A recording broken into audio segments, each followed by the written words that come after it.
Ladies and gentlemen, fellow Toastmasters and guests, good afternoon. Well, yes, I will be giving my icebreaker speech. I'll be talking about myself. As some of you may know, I'm a junior right now at UT Austin, majoring in finance. And actually, over the past couple of years, I've noticed people my age, from about 18 to 21 or 22, have had a tendency to not think about the future, how they want to be remembered when they're gone, or even just right when they graduate. I know that the tradition is to buy a brand new car right when you get out. Maybe $20,000. It doesn't make sense to me. First off, I have student loans. I don't know about them.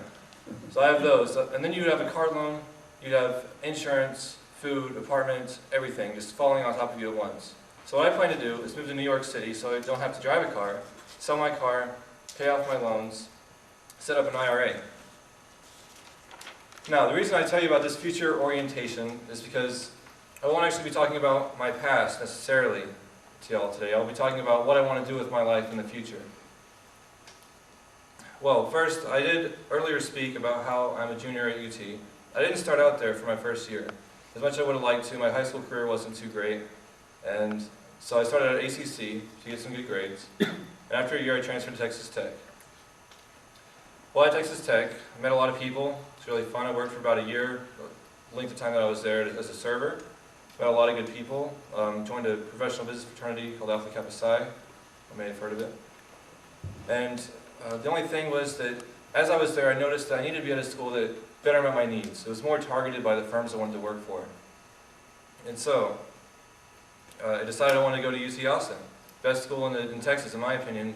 No offense to anyone else. That's just because I go there. But anyway, this actually set up some peculiar predicaments. My coworkers and everyone else would ask me what classes I'm taking next semester. I'd tell them, well, I won't be here next semester. Where are you going to be? Oh, you know, it's going to go to UT Austin, School of Business. You can't do that. That's too hard. I had a friend do that, and he had like a 3.9, he just didn't make it. He didn't do it. I was like, look, buddy, your comments are superfluous.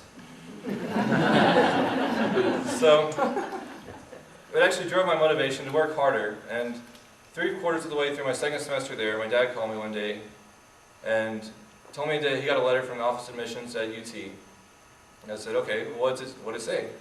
He's like, oh, it said you got in. I was like, oh, okay, great. This is great. It's like the greatest feeling of my life. Like, all my problems are solved. It was pretty phenomenal. So now that I'm here at UT, I realized that I want to make the biggest impact I can at the school and the community of Austin as well. So right now I'm working with some other people to start a student organization called the Market Exchange Group. Because the School of Business only has one finance case-based study class, I'm going to provide every 2 weeks finance case studies. And on the other weeks, so we won't have those, we have company representatives coming in to provide recruiting and networking opportunities for the students. And also to improve Austin in general, I Googled it one day, investment club, just to see if there was any already existing. And there was 2, and they were real estate. And so I was like, well, real estate's not bad. Leroy's actually specializing in that, which is great. But what I'm going to do, I'm working with 3 other people right now. We're starting an investment club. We'll be investing in stocks, bonds, derivatives, whatever you can think of. And actually, it's open to all members, and so all residents of Austin or suburbs of Austin, what have you. So actually, y'all could join. Just talk to me after the meeting. I'll set you up. Yes. So anyway, you might be wondering why I want to do all these things. Start 2 organizations, try to make straight A's every semester, build my public speaking skills, and I'm also learning Chinese on the side. A pretty interesting task. Yes, well, it's different from Western languages. I will tell you after the meeting. It is something else. And so anyway, I want to be a CEO of a Fortune 100 company.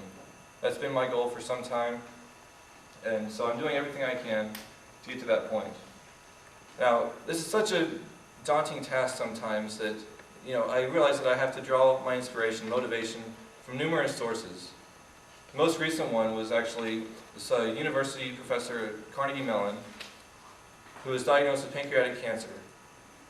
So he gave his last speech, it's titled The Last Lecture. He actually wrote a book about it. You may have seen it. His name was Randy Posh. And instead of talking about how sad it was that he was dying at the age of 46, he decided to get up there and tell the students how great it was that he had already achieved all of his childhood dreams. I was like, wow, this is great. He's going to die a happy person. It's pretty inspirational. But I think what he was trying to get across to the students more was to live your dreams while you still have the chance. So another thing that drives my motivation, fuels my ambitions, coming from a small town of San Angelo, Texas, of about 100,000 people.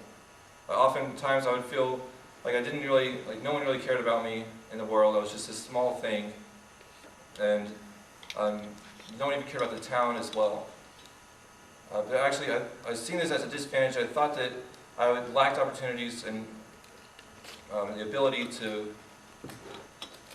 have exposure to these different opportunities. Sorry, repeating myself.